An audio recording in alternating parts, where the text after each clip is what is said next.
대상 2025년 3분기 누적 실적을 스로봇 회계로 분석하고 연말 매출액을 예측해 보도록 합니다. 매출은 2.6% 증가했습니다. 영업이익률은 5%, 가공비 배부 재고자산 회전율은 8.6회전, PBR은 0.54 상태로 낮은 상태입니다. 재고자산 매출원가 회계 불투명하다고 판단됩니다. 구독, 좋아요 부탁드립니다. 김치에 관한 뉴스가 나왔습니다. 트럼프 정부 김치 먹어라. 확 바뀐 시기침 의외의 건강식품은 김진우 하이닥 1월 19일자입니다. 2026년 1월 미국 행정부가 만성질환의 급증을 더 이상 방치할 수 없는 건강 비상 상태로 규정하고 수십 년간 이어져 온 영양 정책의 근간을 바꾸었다. 이번 2025년에서 2030년 식생활 지침의 파격적인 행보는 단순 칼로리 제한을 넘어선다. 가장 눈에 띄는 대목은 한국의 김치를 건강 필수식품으로 지목한 점과 초가공식품의 위험성, 그리고 그간 금기시되었던 동물성 지방의 섭취를 허용한 점이다. 장 건강이 곧 전신 건강. 김치 등 발효식품 섭취 늘려야. 저지방 강박 버리고 풀팻 유제품 선택. 올리브유 등 필수 지방산 공급 주력. 초가공식품 섭취 줄이고 나트륨 2300mg 이하로 제한. 체중 1kg당 1.2 내지 1.6g 단백질 권장. 굽거나 삶는 조리법 선택해야. 사진은 조그만 접시에 담긴 김치, 포기김치를 썰은 그런 깔끔한 사진을 게재했네요. 근데 문제는 우리나라 외식업체 식당에서 김치 3분의 1이 수입산, 자조금 사업 예산 확대 필요해가지고 농어민 신문에서 서상현 기자가 1월 20일 보도를 했는데요. 여기서 수입산이라는 것은 중국산이죠. 중국산 위생 상태가 안 좋은 상태에서 만들어지기 때문에 정작 우리는 위생적으로 비싸게 만든 김치는 수출을 하더라도 문제가 좀 있네요. 스로봇 회계로 인한 손익이 먼저 말씀드리면은 매출이 2조 7천억 원대 2.6% 증가했습니다. 매출에 비례하는 매출 재료비는 1조 5,552억 원으로 1.7% 증가했습니다. 매출 증가율보다 1% 마이너스이기 때문에 원재료 및 상품 매입 가격이 하락했다고 추론할 수 있겠습니다. 수료분율은 42.4%로 0.5% 상승했습니다. 운영경비는 1조 107억 원으로 3.4% 증가했습니다. 그 결과 TOE 생산성 소점 두 자리까지는 변동이 없는데 세 자리에서 반올림하면 0.01포인트가 상승했습니다. 스루풋 영업이익 1361억 원으로 8.6% 증가했고요. 원가회계 영업이익보다는 23억 2,800만 원이 더 이익이 났습니다. 이것은 가공비 배부 재고자산이 감소했기 때문입니다. 스루풋 영업이익률 5%, 원가회계 영업이익률도 5%로 올해 3분기는 동일하게 나왔습니다만 전년도에는 스루풋 영업이익률이 조금 더 높았습니다. 만약 제조 원가를 폐지한다면 매출 재료비는 아주 쉽습니다. 매입 단가 곱하기 판매 수량 하면 되는 거죠. AI 로봇 시대에는 이런 손익 알고리즘을 가르치면 그만입니다. 제가 원가 회계에서 스루풋 회계 분석을 위해서 만든 알고리즘은 매출 재료비가 핵심인데 매출에 비례하는 생산 재료비 곱하기 매출 원가 분의 총 재료 비용이 되겠습니다. 이거 한 가지가 가장 큰 핵심 알고리즘이 되겠습니다. 어렵지는 않습니다만은 이 생산 재료비를 어떻게 도출해 내느냐, 요게 문제죠. 그렇게 이제 추적을 해보죠. 원가회계 손익 표는 보여드리고 설명은 생략하도록 합니다.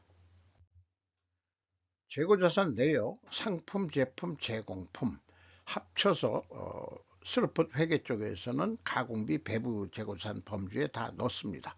상품도 2281억 원, 110억 5300만 원 감소했습니다. 매년 계속 감소하고 있네요. 그만큼 뭔가 장사가 안 된다는 것으로도 해석이 될 수 있을 것 같습니다. 반품 자산이라는 게 조금 있는 게 이게 좀 독특합니다. 비용의 성격적 분류 A. 상품, 제품과 제공품의 증감 가공비, 배부, 재고자산이죠. 마이너스 25억 3,600만 원이면은 재고가 증가했다는 뜻입니다. 원재료와 소모품 사용액, 요게 이제 생산 재료비가 되겠습니다. 6,982억 원, 1.4% 감소했는데 상품의 매입액은 8,618억 원으로 3.4% 증가했습니다. 상품 매입이 비중이 더 많네요. 그래서 ABC를 더한 MC 매출원가 재료비는 1조 5,575억 원으로 1.7%가 증가했습니다. 운영경비 3.4% 증가했습니다. 운영경비 1조 107억 원에서 판매관리비 5,981억 원을 뺀 가공비 4,125억 원 1.1% 증가했고 가공비율 21%, 재료 비율이 79%인데 소수점 한 자리로는 0.1% 상승했습니다.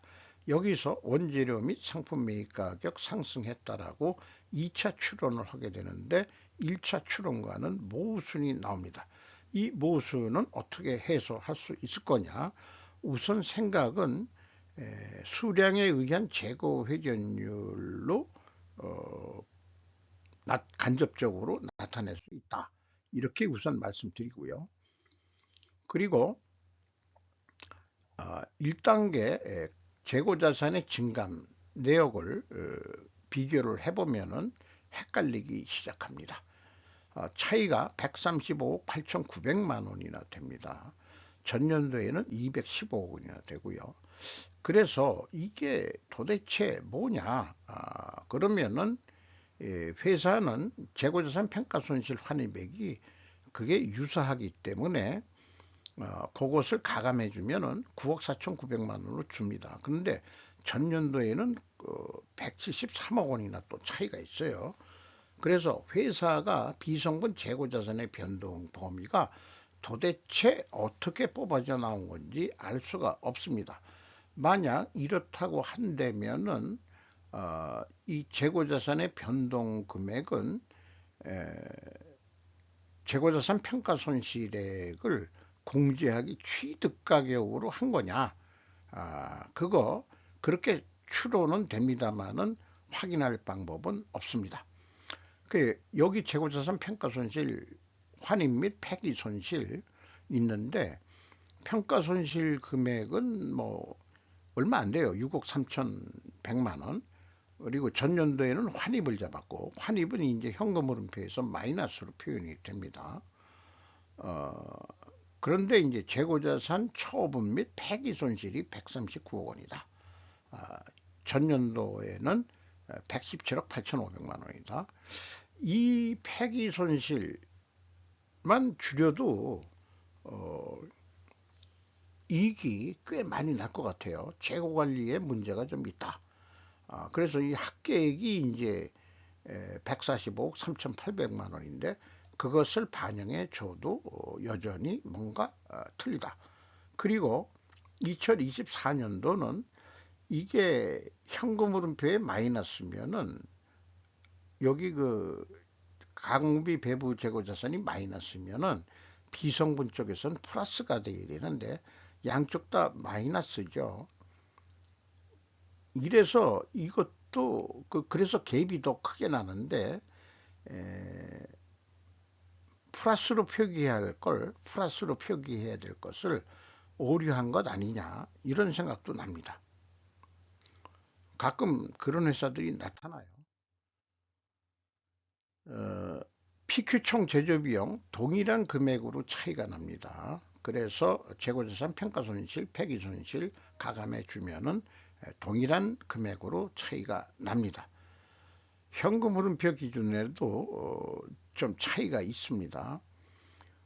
현금식으로 읽어보죠. 현금이 293억 7천만 원이 나갔으면 재고가 그만큼 증가해야 되는데 145억 4천만 원밖에 증가를 안 했습니다. 그러면은 148억 원의 현금이 어디로 날라갔느냐고 물어보니까 그게 폐기 손실한 거예요. 145억 3,800만 원입니다. 그래도 2억 9,200만 원 갭을 있는데 전년도는 300만 원밖에 차이가 없는데 아까 재고자산 명세에 나와 있는 것 중에 하나가 반품자산이 증감액이 있습니다. 그러면은 작년도 거는 맞았다고 본다면은 현금흐름 기준에서 어, 올해 3분기, 작년 3분기는 맞지가 않는다는 얘기죠. 어쨌든 원가 회계하고 영업이익 차이 23억 2,800만 원은 매출원가 재료비와 매출 재료비의 차이액과 동일한 금액이고요. 이것은 재고 감소액에서 가공 비율을 곱하면은 그 금액이 검증이 되겠습니다. 운영경비, 인건비가 3,277억 원, 4.2% 증가했습니다. 그런데 직원 수는 5,315명으로 61명이 퇴사를 했습니다. 인당 평균 임금은 8,220만 원으로 예상이 됩니다. 5.4% 상승이 됐습니다. 확정급여 체부, 저는 요거를 인적 자산으로 그 표시하고 있습니다. 5.8%. 향후 요거를 AI 로봇 휴머노이드 자산으로 좀 더 표현해 보고 싶은 그런 시대가 올지도 모르겠네요. 운반비가 1.1% 감소했습니다. 경영평가지표로서 재고 회전율이 떨어졌습니다. 그리고 슬픈율은 상승했습니다. 이렇게 역방향이면 분식회계 개연성 가정을 세우고요. 총 자산 회전율은 0.9면은 3분기가 0.75 기준이 되면 자신이 가지고 있는 총 자산 역량을 10분 발휘하고 있다라고 평가를 할 수 있을 것입니다. 영업 구매 평가 지표로 매출 채권 수금 속도 5.9회전 수금 속도가 느려졌네요. 그러나 매입 채무에 대한 지급 속도는 빨라졌습니다. 이 매입 채무 지급 속도가 빨라진다는 얘기는 원재료 및 상품을 매입하는데 아쉬운 게 있다. 이렇게도 해석할 수 있습니다. 두퐁 ROI 자본 회수율은 9.3%, 0.5% 상승했습니다. 분식회계 가정 이론에 대한 설명입니다. 읽는 것은 생략합니다. 자, 두 가지 경영평가 지표가 역방향입니다. 재고 회전율은 하락했고 슬로픈율은 상승했으면은 일단 분식회계 개연성 가정을 세웁니다. 이것을 반증하기 위해서는 원재료 가격이 상승해야 되고 판매 가격도 올라가야 됩니다. 그리고 필연적으로 존재할 아까 그 원재료 가격 모순 뭐 이런 게 있는데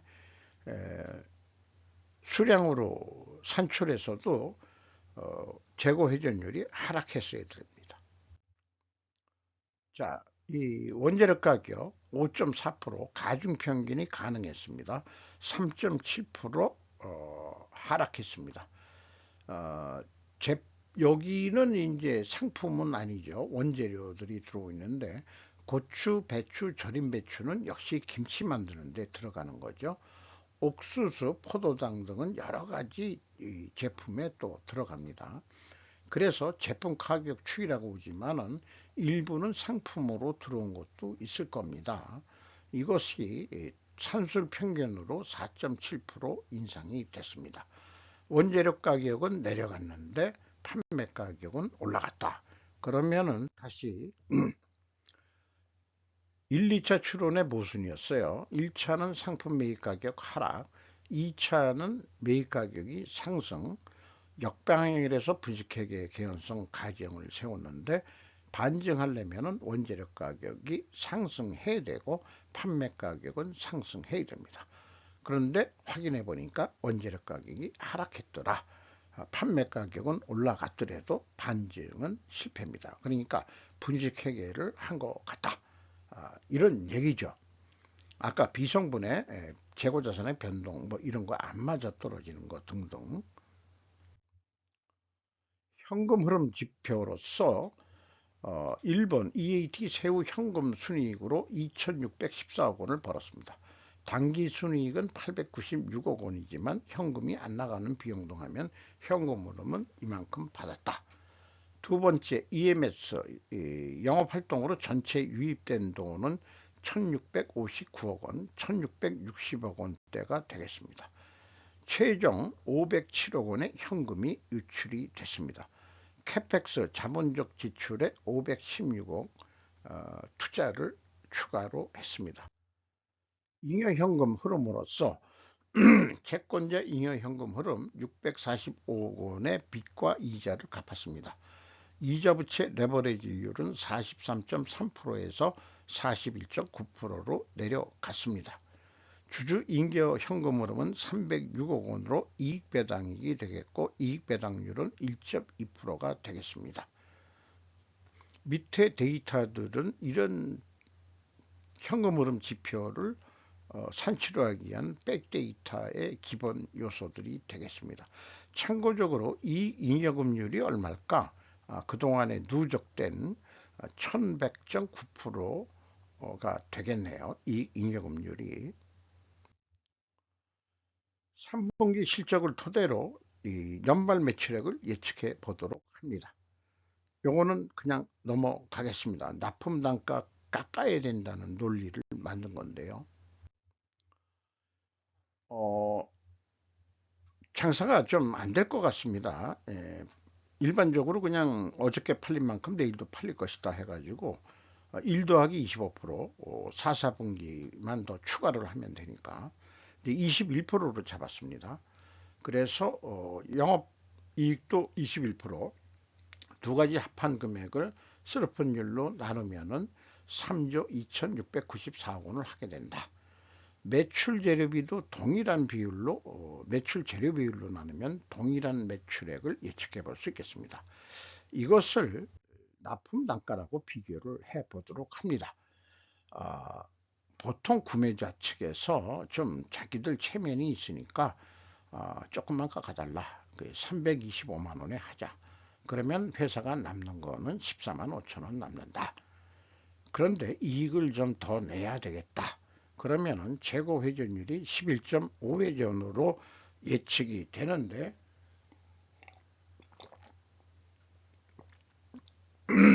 한 달 재고 정도는 가자. 12회전하자. 4.2% 어떻게 노력을 해보자. 매출 증가는 못하더라도 재고는 줄여보면은 만약에 매출을 못 누렸어도 재고를 줄인다면은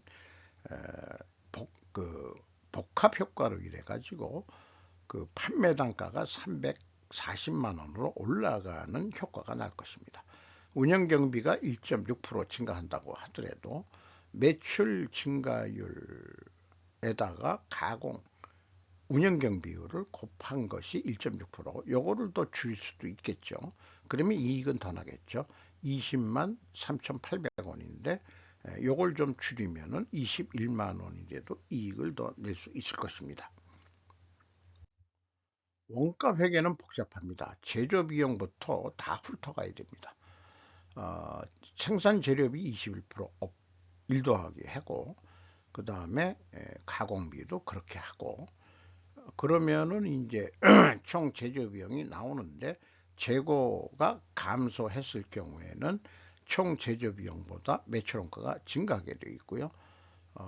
재고가 증가했을 때는 총 제조 비용보다 매출 원가가 내려가게 되어 있습니다. 그리고 그거에 의해서 그 보면은 판매 가격이 목표 금액은 다 똑같아도 매출 원가 변동에 의해 가지고 매출액이 재고가 감소할 때는 328만 3,900원, 그 다음에 재고가 증가했을 때는 좀 낮은 가격으로 팔아도 가능하다. 이렇게 나옵니다. 그러면 이게 납품이라고 봤을 때 영업사원들이 재고 이런 영향력을 알 방법이 없죠. 그러면은 제조원가 내놓으세요. 이렇게 될 거예요. 격리보고서.